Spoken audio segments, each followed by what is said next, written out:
Hello and welcome to the YouTube channel of PSISTC Gaming Community Team.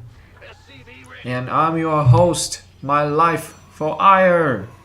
And this is a cast of a 3v3 ladder game we played last night. And right now you are viewing the game through my perspective. You are viewing the game as me. How I play. Look at me. I'm switching back and forth from my CC and a depot. Look like a pro. So basically, we just created this YouTube channel for our team yesterday or the day before yesterday. I don't remember. I think it's yesterday. Yes, last night. So we uploaded one video. The first video was a live game recorded by me, and I forgot to record my voice when we were doing a voice chat in game. And I kind of just it didn't record my voice, so the entire game sounded like a broken conversation between Skyreach and Kolb. So it was a little bit weird. Hope I don't make that same mistake again. So in this game, this is a long game. So spoiler alert, this is a very long game, 27 minutes I think. And what we did. It was a pretty interesting game because we were facing some really cancer Protoss bullshit. And, our allies are being attacked. Yeah. So I'm gonna cast this game alone. It feels a little bit. I feel a little bit lonely casting such a long game by myself. It's 30 minutes. Feels bad, man. But I guess I can speed up a little bit. And also, it's a little bit hard to keep track of all the actions when it's 3v3. When there are so many actions happening simultaneously. Alright, now let's cut to the all-player view. So, spawning in the top right, in the red color, is PSISTC Gaming Community Team. And the Protoss is Kolb, or Club, or Yui. And the red Terran is My Life for Ire. Should I use different color for... I don't even know how to switch that. Anyway, never mind. And the other Protoss is Skyreach, aka Jacob. Alright. I have to introduce the opponent as well. So, spawning in the bottom left is the Protoss player, Iron Man. Opened with defensive cannons. Very conservative playstyle. And then his partner, Poto. Sounds like a Protoss player. And indeed, he is a Protoss player. Opened with all kinds of, every kind of tech possible. Both Robo and Twilight. And the other one is Nate, the Zerg player. He already built, 3 minutes in the game, he already built a Spine Crawler to defend. So you know already it's gonna be an awesome game. Right now my Life Fire is poking a little bit with Reaper just to scout what's going on. And with this color I really can't tell who is who, except I can tell who is on which team. But yeah, I guess it's not important. Both teams are doing expansion. There's really not much to say, and that's my biggest concern about this game because it's so long and I have to fill in all the blank. Alright, so Skyreach, he sniped one of the overlords of the opponents, and Kolb is has already finished a DT shrine. It's very early, very sneaky DT shrine. In the meantime, there's a Warp Prism from Poto coming from the other side across the map. It looks like he's gonna do a drop of some kind, and what kind of drop we don't know, and we'll see. Is it gonna be dangerous? Is it gonna be exciting? Is it gonna be thrilling? On the other side, Skyreach is pushing with a little bit some stalkers, and he turned around because there's whopping off DTs. As you can see, it's a DT versus DT action. This is Kolb's DT, and this is Poto's DT, and we had no detection in our base. Fortunately, Motherfire had Viking, so he sniped that Warp Prism. And the DT was trying to get the pylon, but it was blocked by the probes. It's a very smart little move. Modifier didn't have any scan, so it couldn't. The tank was just wasted. And let's see, Cops DTs killed 0 units. Cops DTs did nothing, alright, because there's cannons. So smart. Yeah, one of them built cannons, the other built DTs. So smart. Alright, so what's happening is half of the base of the Colby is destroyed, unpowered. Alright, the DT is still. Oh, this is a friendly DT, and these are the Zerglings, and more DTs, and just defending DTs. Alright. So far, it's very interesting game. Oh, the DT is still active on the map. Luckily, Skyreach has Observer, and finally eliminated all the DTs. It's been 2 minutes, or 1 or 2 minutes, since all the DT got into the base. And let's see what Iron Man was doing. Was building Tempest. And indeed, his strategy is mass Tempest. Look at this. How many Stargates? That's 4 Stargates. And additional, he even built an additional cyber core to get faster upgrade on the air units.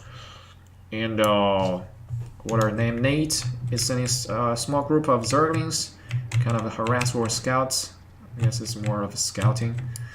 And Sidestorm Gaming community team is just slowly building up their units, building up their economy.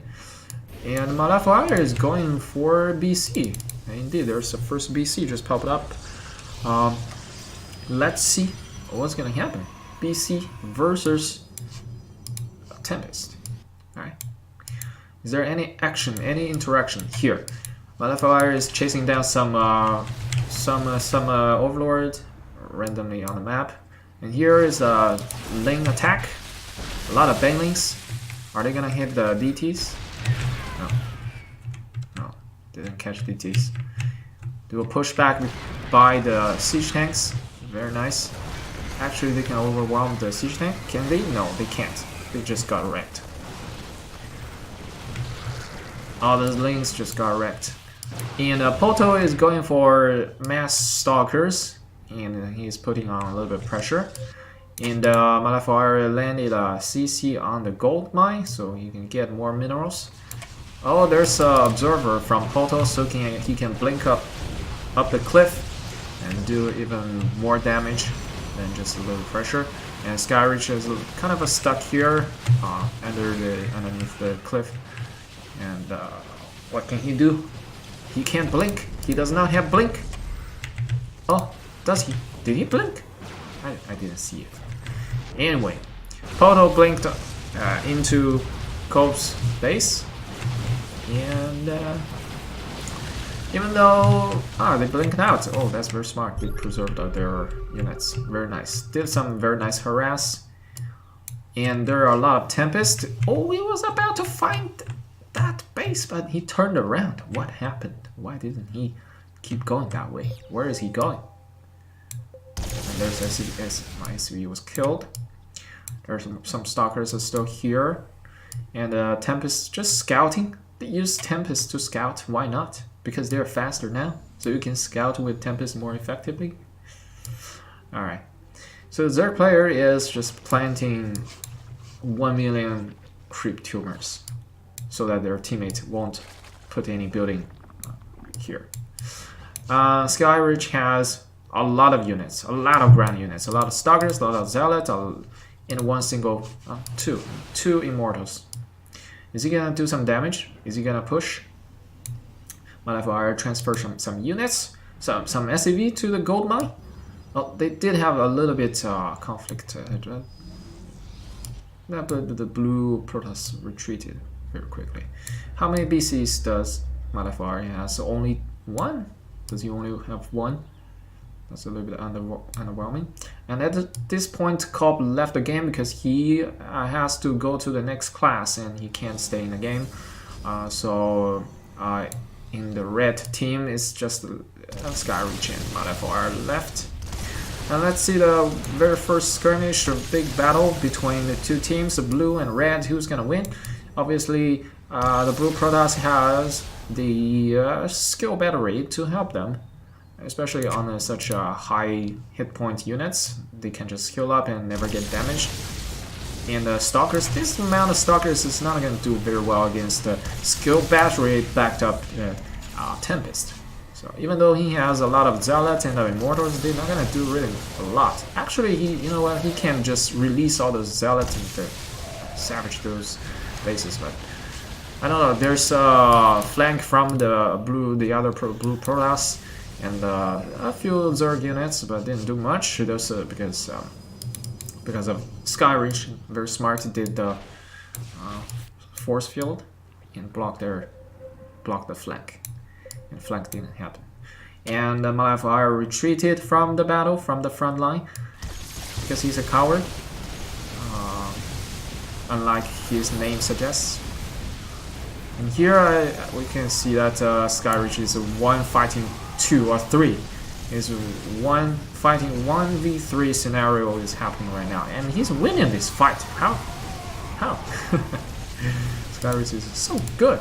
He's killing 3, except he's killing 2 opponents. Except this Mass Tempest is really hard to beat. You can just run away, and you don't have enough Stalkers to do any actual damage to the Tempest. So yeah. And on the other hand, Malafire is still trying to get as many BCs as possible. Let's see the here you can see the supply. Supply for Malafire is the highest in the game, 157. Skyreach 98, mostly because he is fighting in the front line. That's why he loses a lot of units. Cold has nothing because he left the game. Here's his base. So we should have rebuilt his base here and increase the mining efficiency, but you know, we were too busy microing stuff. That's a lot of Tempest. And Malafire brought some Widow Mines to the front. Could potentially do some very nice damage. And they're just slowly roaming in the middle of the map just to show their presence. Tempest, Mass Tempest, they can't really move out. Like they are faster, but they are still very fragile. Right? If they don't have support, if they don't have ground units support them, their DPS is really low, so they could lose all those Tempests really quick. So yeah, he has to be really careful. But here the blue team is pushing, doing a big push. But all those banelings didn't work really well against the very high HP Protoss units. And the Zerg in general is just underwhelming. It's not building anything really effective. Yamato bruised the Tempest a little bit. It didn't really kill a lot, but yeah, it did scare the Protoss off. And Malafire is keep expanding, getting more minerals and getting more and more BCs. And on the other hand, let's see. The blue team has a very solid economy, and they started their gold mine as well. And that's a lot of Tempest. Let's count how many Tempests are there. The 2 pages. 1, 2, 3, 4, 5, 6, 7, 8, 9, 10, 11, 12, 24 plus 2, 26. That's 26 Tempest. That's a lot of Tempest. Alright. Is this just 1 player or 2 players Tempest? Curious. I guess it's just 1 player's Tempest because the Poto doesn't have economy. Poto has a gold mine here, but doesn't have much. What is Poto doing? Poto has this mine as well, but here comes another attack from the Iron Man.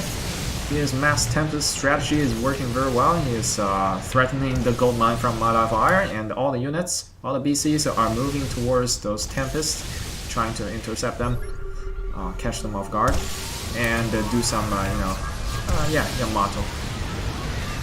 Shoot Yamato and run away. Oh my god, those Tempests easily one-shot BC. And didn't cancel that. In the meantime, Skyreach is attacking the Zerg player. He's doing a very nice attack, and he has very strong army against this little. Those Zerg units so weak, so fragile. What is that Zerg player doing? Now we can see Poto is sending some harassing stalkers around at the lower side of the map, trying to deny the economy. And here, Iron Man ate some Widowmine shots, and he's going even further into the territory of the red team. Stalkers are chased by Skyreach. Iron Man sniped two of our bases, and BCs are desperately trying to catch up. And they blink forward into the mass Tempest. Actually, if they can catch up with the Tempest, they can just easily beat the Tempest because their DPS is way higher. And it also helps that the Raven is interference matrix them. So the Tempest can all be effective. Actually, I think the Tempest may win this fight. Anyway, the Blue Protoss recalled all his Tempest. Lost a lot of Tempest. Let's check the unit loss chart. Pretty equal, except the Cold lost the least because he left the game. And he's not rebuilding his. We are not rebuilding his unit, his base. We should. That's a lot of units. That's a very strong ground units by Skyreach, and if with the proper support from Malafire, he can probably push into this. And he even has a lot of Dark Templar, not Dark Templar, High Templar, so he can storm those units. Oh my god, look at the dirty storm. The Zerg has some lurkers, but it didn't really matter that much. Storm is really good, even against the stalkers. They can instantly just kill the shield. What else is going on? Iron Man is rebuilding his mass Tempest. Right now we're 17 minutes into the game. He snapped another base from Malafire. We are just throwing resources. Alright. Those stalkers intercepted Malafire's units and sniped 2 ravens. Is very nice for them. Good trade. And Skyreach is keeping on the pressure on the other side of the map. It's doing really well. And really denied the Zerg economy. And you can see that Zerg doesn't really have much economy. This is mining, and this is almost done. And the main is mined out, and this base was constantly sniped by Skyreach. So the Zerg can't really get his economy up. So you can see, even though the Zerg didn't put that much into the fight, he has only 85 supply right now. And just the rest of 3 lurkers were just sniped. Still, you see all those stalkers can't even one-shot these this Tempest. It's a really difficult situation here. Wow, look at the storm. The storm is really doing the work. Those storms killed everything. But yeah, that's a lot of Tempest. These Tempests can easily beat those BCs, no problem. He shouldn't run away. He should just kill all the kill all those BCs, and they will win the game. But Malafire has only 6 BC on the front line, and there's 5 more reinforcing. But it's still a very even fight. But it's very dicey for the red team because Tempest is, so good. The range.